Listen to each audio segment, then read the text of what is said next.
Hello, this is Larry Hedrick with Mysteries of the Superstition Mountains, where we bring the past into the present for you and our future viewers. Today we have an incredible story by Mr. Clay Wurst. Well, at the Dutchman's deathbed, there were only two people present. The Dutchman, when he first moved in with Julia, stayed in a small rental sort of an apartment behind Julia's home. But as his physical condition deteriorated, she moved him into a room in back of her bakery where she could keep close watch on him. And one morning, very early when she went to work, the Dutchman was failing. So she left to go find a doctor. And as she left on the street, she met two men, Gideon Roberts and Dick Holmes. Now, Gideon Roberts was an intimate friend of the Dutchman. We believe that Gideon Roberts traveled with the Dutchman from Castroville, Texas, to the California gold fields, then up to the Prescott area, and then finally down to Phoenix, where the Roberts homestead was adjacent to the Dutchman's homestead. They were dear friends. Dick Holmes was with Roberts. He was only a casual acquaintance of the Dutchman. But because of his presence with his dear friend Gideon Roberts, the Dutchman simply accepted Dick Holmes as being a reliable person. So Julia asked Roberts and Holmes to sit with the Dutchman while she went for the doctor.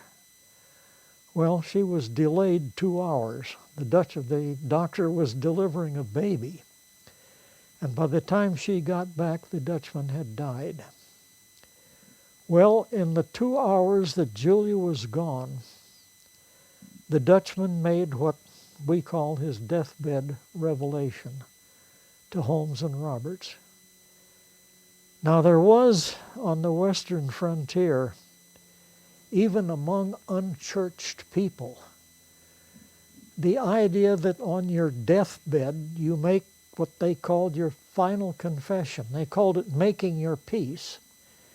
And it was in those 2 hours that the Dutchman told the Holmes and Roberts the circumstances of him discovering the mine and trying to direct Dick Holmes back to the mine. He picked Dick Holmes because Gideon Roberts was the Dutchman's age. He was an old man in feeble health himself. In fact, Roberts died just a few months after the Dutchman died of silicosis.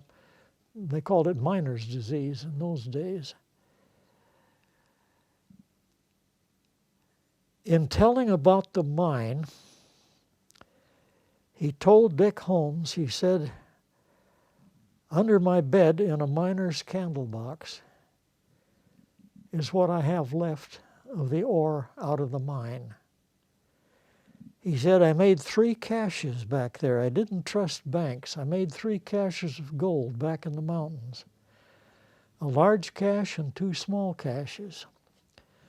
But," he said, "I went back later and I packed one of the small caches out. It's what I've been living on all these years." And he said, "What's left of it is in a miner's candle box under my bed." He said, "Dick, get it out." Holmes got it out. It was heavy. The Dutchman told him to open it. And when he did, Holmes could scarcely believe his eyes. There was nearly 50 pounds, 48.5 pounds actually, of incredibly high-grade ore in that candle box, richer than anything Holmes had ever dreamed of. And Holmes was somewhat of a prospector. In fact, his father was a graduate of the university in Ann Arbor, Michigan, with a degree in geology and mineralogy. Holmes had some background. Well, the Dutchman tried to direct Holmes back to the mine. The problem was he was not able to use place names because it was only in the Dutchman's later years that they were attaching names to the mountains and the canyons in Superstition Mountain. So he couldn't say LaBarge Canyon, Boulder Canyon, or Peters Canyon. He didn't know the names. He could only describe what the country looked like as he traveled. And in one of the roughest pieces of wilderness terrain on the North American continent, it simply wasn't good enough. They never found the mine. But Holmes sold the gold to Goldman's store. Leo and Charlie Goldman ran a mercantile store on the northeast corner of Central and Washington in Phoenix. And interestingly enough, that store was founded by Miguel Peralta, who operated the Valenciana mine up the Black Canyon country. And there's a legend, it may be the same Miguel Peralta, that had mines in the Superstition Mountains back in the 1840s up through the 1860s. Well, that 48.5 pounds of gold had to have an assay to determine its value for the purchase. They took it to an assayer named Joe Porterie, had a little assay shop on Waltz Street. The street's not there anymore. It's nothing but an alley today. And Porterie took representative samples and assayed that ore at $110,000 a ton when gold was $20.64 an ounce. That would be a couple $1 million a ton in today's gold values. Holmes kept several pieces of the gold that he later had made into jewelry. In fact, some of the gold that Goldman's bought was acquired by a Phoenix jeweler named Rosenzweig that cut a number of the best pieces into jewelry settings. And a jeweler named John Levy in San Francisco acquired some of the ore and made jewelry, including a gold matchbox that later became quite famous. It was the largest piece of jewelry, so the most representative piece of jewelry, most representative of the wealth of the Dutchman's gold. And I've seen 8 pieces of what we call Dutchman jewelry that still exist here in Arizona.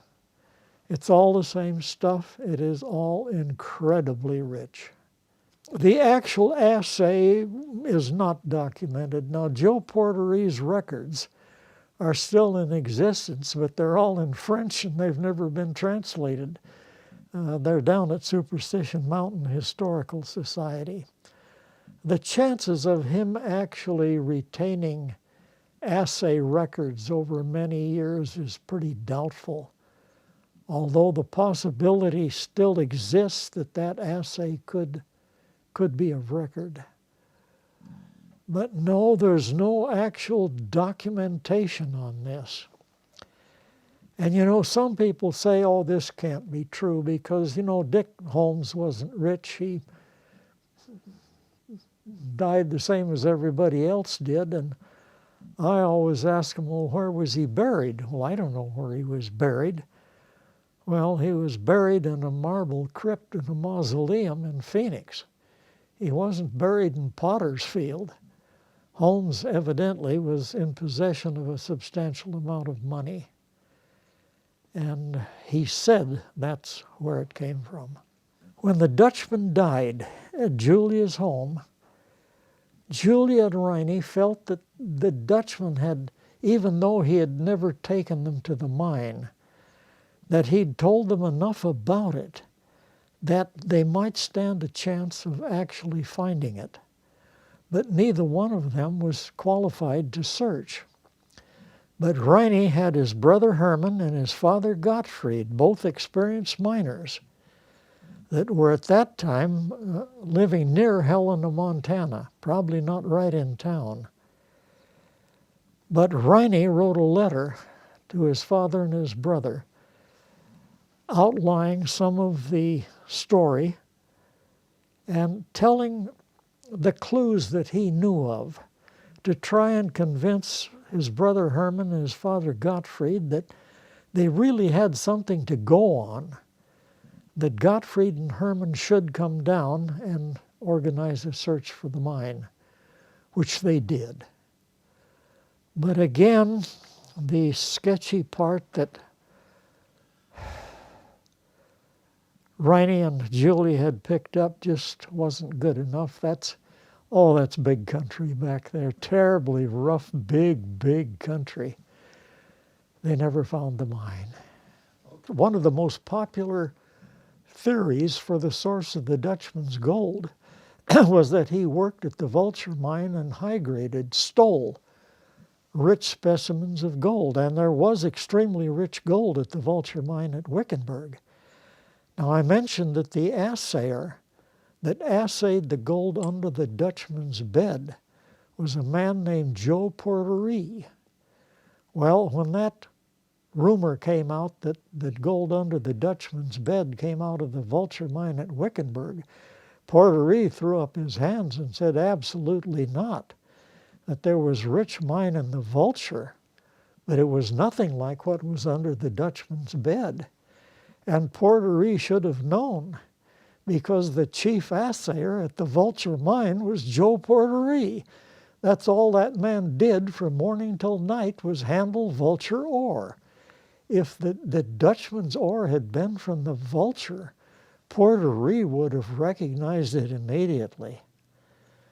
But then regarding Goldfield, I maintain it can't be here because the Dutchman was headed out to Cavanass's, back into the Superstitions. He'd have gone right by Goldfield, which he could have driven up to with a buckboard. But there were samples taken, including this Dutchman matchbox that I mentioned that was made by John Levy and Company in San Francisco. There was the matchbox, samples from the Mammoth Mine here at Goldfield from the Pioneer era, samples from the Black Queen here at Goldfield, samples from the Vulture, samples from the Bulldog here at Goldfield, and these were taken to the Mackey School of Mines up at Reno. And I was present at that time. I helped take this material up there. And it was placed under a scanning electron microscope and very carefully examined. But there are limitations to what you can do with a scanning electron microscope. For one thing, the magnification is so extremely powerful that you examine only a very tiny, minute spot on a specimen. You can't get an overall view of anything. And so what it boiled down to, you can't say that the Dutchman gold came from a specific place. You can say that it was only very similar or very dissimilar to the other specimens that you're examining. And under the electron microscope, it was pronounced very dissimilar from any other specimen that we had. The Dutchman matchbox was also one time taken to the Arizona Mines, Department of Mines and Mineral Resources in Phoenix, where it was examined by several very prominent Arizona geologists, mining men, and they all agreed that they knew of nothing similar to that ever came out of any known Arizona mine, that it must have come from an unknown source. So it's one of the mysteries of Superstition Mountain. Thank you for watching this episode of Mysteries of the Superstition Mountains.